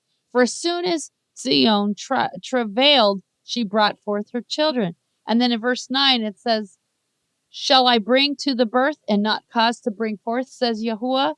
Shall I cause to bring forth and shut the womb, says your Elohim? See, This is referring to Jerusalem, which is the mother of us all. Okay, in fact, I'll prove it to you. If you go with me to Isaiah 66, we know that Isaiah Yashayahu is talking about Jerusalem right here. It says, rejoice with Jerusalem. Before she travailed, before she brought forth, before her pain came, she was delivered of a man-child. If you keep on reading in verse 10, it says, rejoice you with Jerusalem and be glad with her, all you that love her. Rejoice for joy with her, all you that mourn for her, that you may suck and be satisfied with the breasts of her consolations, that you may milk out and be delighted with the abundance of her glory. For thus says Yahuwah, behold, I will extend peace to her like a river, and the glory of the Gentiles like a flowing stream.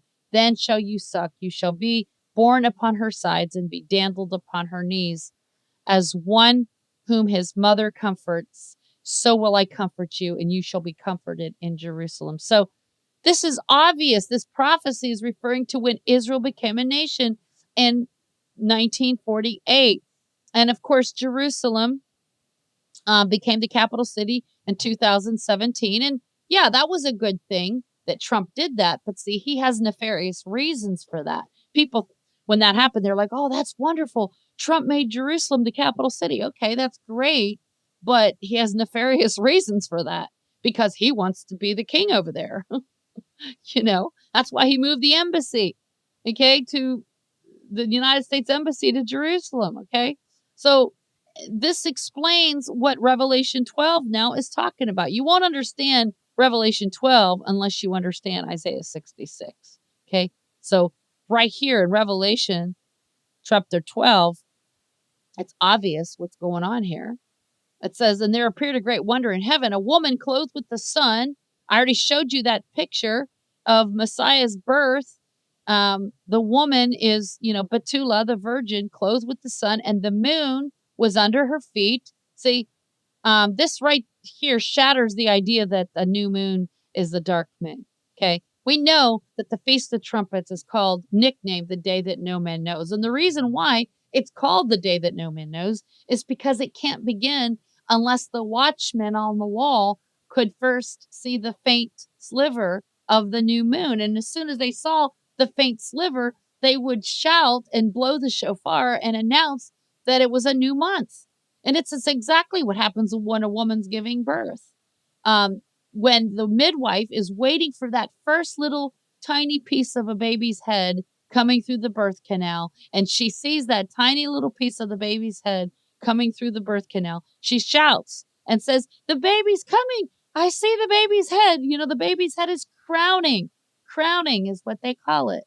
Well, did you know the Feast of Trumpets is the feast where all the kings of Israel were given their crown?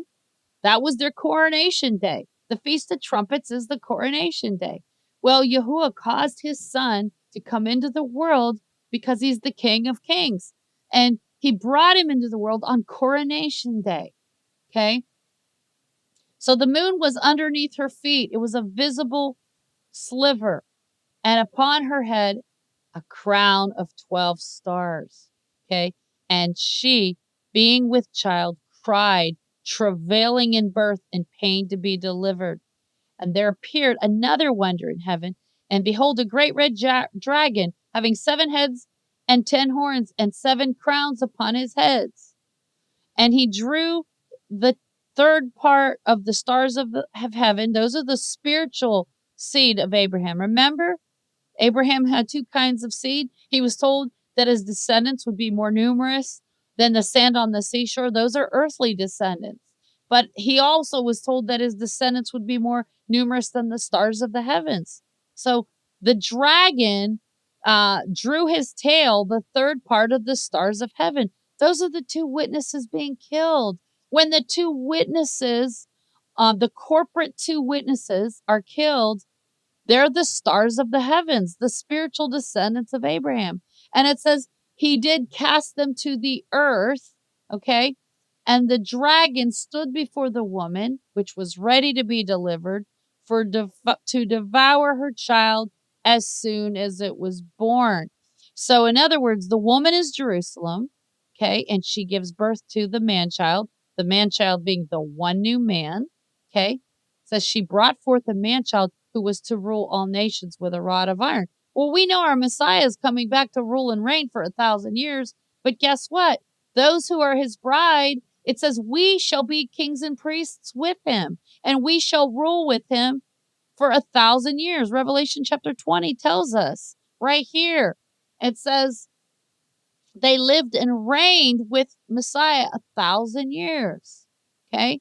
So this is referring to the one new man. And guess what? It says her child was caught up to Elohim and to his throne. There's proof that there really is a quote unquote post-tribulation rapture. Of course, the word rapturo is the Latin word, but the Greek word is harpazo. This word caught up, look at it in the Greek. Look, her child was caught up. Let's look at that word, caught up. It says harpazo, to seize, to catch away, to pluck, to pull, to take by force. So these people saying there's no rapture at all, they are dead wrong. There is a post-tribulation rapturo, harpazo. Don't say no rapture at all. Sure, it's not pre-trib. We know it's not pre-tribulation. Okay, we know it's post-tribulation. But to say there's no rapturo, no, harpazo, come on. You guys are overcorrecting. You guys are just missing the boat. Yes, the two witnesses, when their dead bodies are lying in the streets in the previous chapter, it tells us their dead bodies are laying in the streets, and after 3.5 days, the spirit of life from Elohim entered them, and they stood upon their feet, and great fear fell upon them, which saw them. And it says, and they heard a great voice from heaven saying, come up here. Well, what does that mean? Come up here. And it says they ascended up to heaven in a cloud, and their bodies, their enemies beheld them. Now, some people would say that heaven just means the sky, and they're whisked away off to Jerusalem. Well, no. First, we go to the Huppah, just like Leah and Jacob. They went away in the Huppah for 7 days. That's why Laban said, fulfill the week with Leah, and I'll let you have Rachel too. So the two witnesses, when they are caught up to Elohim and to his throne, that's where my Father's house is. He said, in my Father's house are many mansions. I go to prepare a place for you. That's heaven. That's Shamayim. So yes, we are going there for 7 literal days. Those 7 days are sandwiched inside of the 10 days of awe. Now, how do I know there's 7 days sandwiched inside of the 10 days of awe? Well, I'll show you. We see a pattern.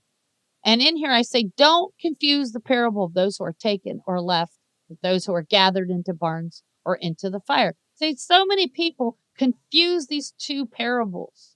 They're not the same illustration. You see, the wicked people are gathered first to the great supper. Where are they gathered? It says, where they shall be eaten by the birds and then cast alive into the lake of fire. That's in Revelation 19, 17 through 20. The bride is then gathered where? To the marriage supper of the Lamb. When? On Sukkot, here on earth. The marriage supper is going to take place down here on earth in Jerusalem, the earthly Jerusalem. That's Revelation 19, 7 through 9. See, the 5 foolish virgins have been left out of the wedding huppah, while the 5 wise virgins have been taken into the wedding huppah. And the door was shut, it says in Matthew 25:10. But where does the bridegroom take the bride for a 7-day honeymoon? John 14:2 tells us, in my Father's house are many mansions. I go to prepare a place for you. So the bride goes to the heavenly huppah for the 7-day honeymoon. How long is a traditional Hebrew wedding? Jacob and Leah's honeymoon lasted for 7 days. Genesis 29:27 through 28. Samson's wedding feast lasted for 7 days. Judges 4:12 and 4:17. Noah's family were taken into the ark, and the ark was taken up from the earth. Okay, the earth, when the waters came down and the waters rose, it lifted the boat up. from the earth. Okay. The wicked people were left out of the earth, out of the ark, out of the ark down here on earth to drown. And it says in Genesis 7:16, and the door was shut. Genesis 7:16. Noah's family were inside the ark for how long? 7 days. See? Before the rain began to fall. Genesis 5:31, Genesis 7:4, and Genesis 7:10 tells us Noah's family were taken into the ark and the door was shut, and they had to wait 7 days before the rain began to fall. Those are the same 7 days that the bride is taken to safety in the heavenly chuppah. You know, it's another confirmation of that. Mm-hmm. In our current wedding culture, what does the pastor say? Do you take this woman? Yeah. He doesn't say, do you leave this woman? Exactly. I know it's anecdotal, but there's something to it. There's so many people that teach that the wicked people get taken. Well, where are they getting taken to? They're not getting taken anywhere. In this case, it would be a concentration camp. No, they're being gathered to the Battle of Armageddon. That's what. I mean, it says in Revelation 19 that the wicked are gathered. They're not taken. They're gathered to the Battle of Armageddon. And then when they die, their dead bodies are eaten by the birds. Okay? And then the bride is gathered to the marriage supper of the Lamb. Yeah, you can use a lot of different words, but clearly the picture is supposed to be that you're being taken, or you can use the word gathered, but the difference is, are you being brought closer to Elohim, closer to the bridegroom, mm-hmm. or are you being separated from the bridegroom? Right. So no matter what verbiage you use, if the picture is going farther away from the bridegroom or getting closer to the bridegroom. Well, the Greek word for gathered is a completely different word than taken. Like I did a study on the word taken, both in the Greek and in the Hebrew. The word taken is marriage language. It means to be taken unto oneself in an intimate way. It means to be taken into marriage. Okay. So this word taken has, marriage implications with it. The word left means to be forsaken, to be divorced.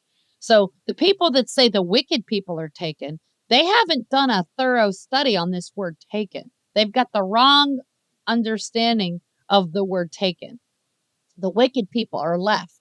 They're not taken anywhere. Now, the word gathered is a completely different word in the Greek. Yes, they are gathered to the Battle of Armageddon, where they're going to be killed and then eaten by birds. But that's not the same thing as the parable of those that get taken and those that get left.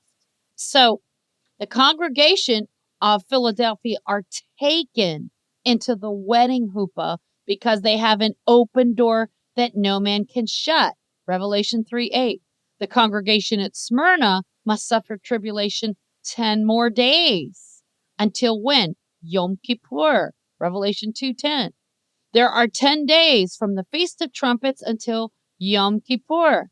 The two witnesses are dead for 3 days before they are taken up to heaven into the wedding chuppah for 7 days. Revelation 11:11-12 through and Revelation 12:5. See, are these foolish virgins being taken somewhere, or are they being left out of the wedding? You can see the door was shut and they're disappointed. They went to buy oil, but they were too late.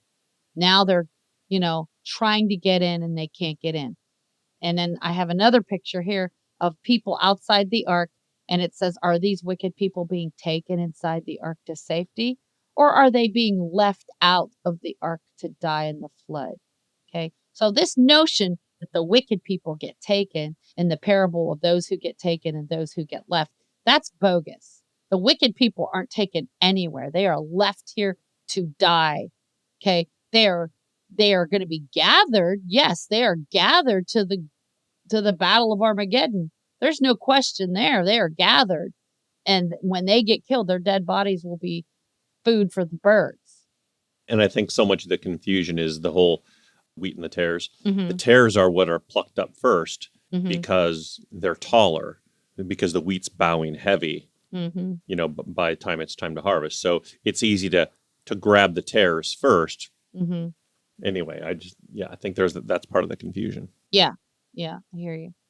So, I mean, I have another blog that goes deep into that. It's called, Remember Lot's Wife. I strongly recommend this blog if you really want to understand the whole taken or left, because I go really deep. I mean, I show the definitions for the word gathered.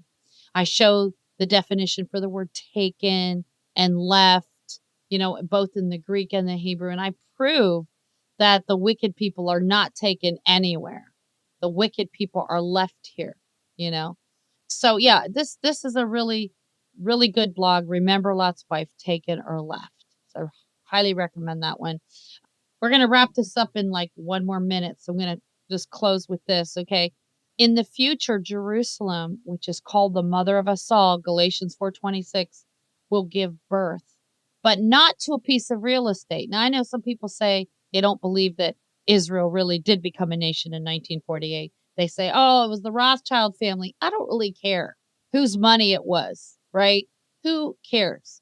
The scripture tells us that Yahuwah has laid up the wealth of the wicked for the just, right? Wealth, see if I can find it. It's in Proverbs. The wealth of the sinner. Okay, Proverbs 13:22. A good man leaves an inheritance to his children's children, and the wealth of the sinner is laid up for the just. You think Yahuwah uses the wealth of the sinner to fulfill his purposes? Of course he does. If he wanted to use the Rothschilds' money, the Vatican City Bank's money, whose ever money he wanted to use to bring about the rebirth of Israel, yes, he did it. He had to set the stage. People say, oh, that's not the real Israel. That's bogus. I mean, Yahushua is going to be standing at the Mount of Olives. Well, if there's no Israel, if there's no Jerusalem, then what mountain's he going to be standing on? How's he going to meet them at the Mount of Olives? I mean, he had to set the stage, you know?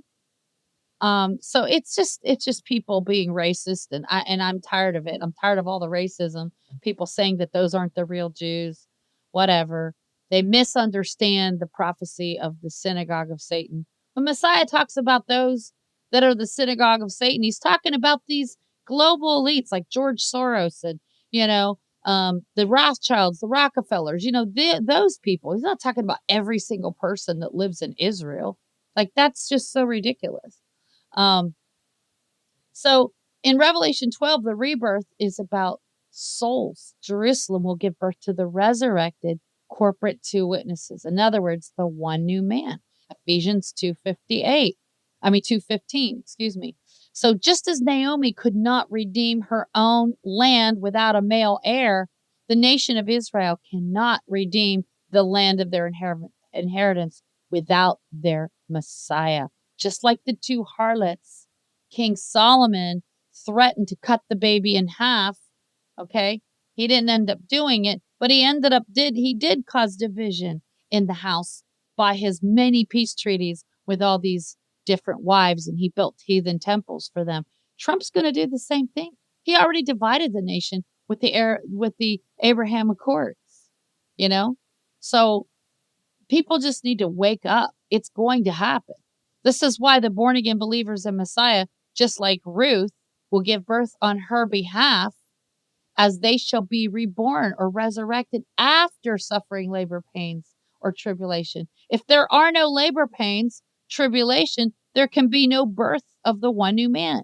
Because, I've heard people say, well, it says before she travailed, she gave birth to a man child. Well, that's because in 1948, there was no tribulation. Oh, well, there really was a tribulation. And when you consider the fact that, the Jews in Nazi Germany, that was a tribulation if there ever was one.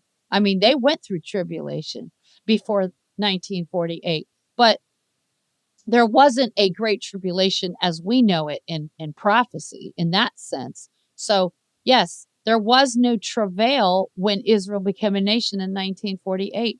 But when the prophecy is fulfilled a second time with the spiritual stars of the heavens, okay, the spiritual seed of Abraham, that's going to be in Revelation 12. So the Hebrew word for tribulation, sarah, literally means a tight and narrow place. What is the tightest and narrowest place you can think of in prophecy? It's a birth canal. In fact, the Hebrew word for tribulation, Sarah, means sister rivalry.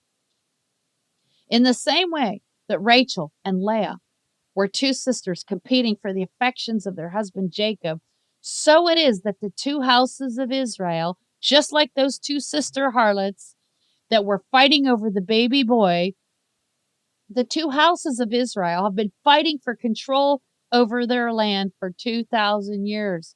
It is just like the two harlots fighting over their baby boy, who was their inheritance. You see, the only one who can restore the land back to Israel is Yahushua. There's no anti-Messiah that's going to fulfill that. He's only going to divide the land. He's not going to bring it back together again. He's going to pretend like he's bringing peace. He's going to pretend like he's bringing unity, but it's only going to cause further division. See, these two houses have not yet realized that it is impossible for them to have control over their land until they give birth to what? The one new man. Thus, Israel cannot be free until she goes through the tribulation of childbirth. And this is what the Apostle Paul, Shaul, meant when he prophesied that Eve, though she was deceived by the serpent, would have the opportunity to be redeemed or saved once she gives birth to the seed. The seed is Messiah and also his offspring, which is the one new man. In 1 Timothy 2:12, what does Paul say? He says, notwithstanding, she shall be saved in childbearing if they continue in faith and charity and holiness with sobriety. So in other words, Israel, Jerusalem, unredeemed Israel will be saved when she gives birth to the one new man. In Galatians 4, the Apostle Shaul likened Jerusalem, which is above, in other words, the heavenly Jerusalem, to Sarah, the free woman. And he likened the earthly Jerusalem, which is still in bondage to her enemies in the nations, to Hagar, the slave woman. So the Jerusalem which is above is the new Jerusalem in heaven.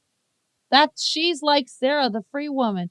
But the earthly Jerusalem is still in bondage to her enemies in the nations, to Hagar, the slave woman.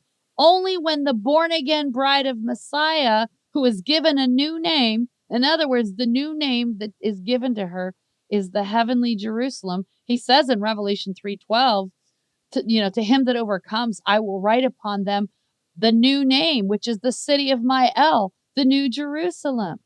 Only when the born-again bride is given the new name shall the earthly Jerusalem be made free.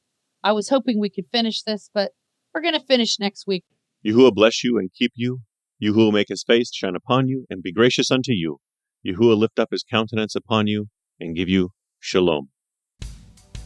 We hope you've enjoyed today's broadcast and that you are encouraged in your walk with Messiah. For more teachings, subscribe to our YouTube channel and click the bell to be notified of our latest content. Visit Maria's many blogs at doubleportioninheritance.com. That's doubleportioninheritance.com. This ministry is made possible by the prayers and support of listeners like you. To make a donation by PayPal or Venmo.com, use the email address doubleportioninheritance@gmail.com. That's doubleportioninheritance@gmail.com. On behalf of Maria and Gary at Double Portion Inheritance Ministries, may Yahuwah bless you.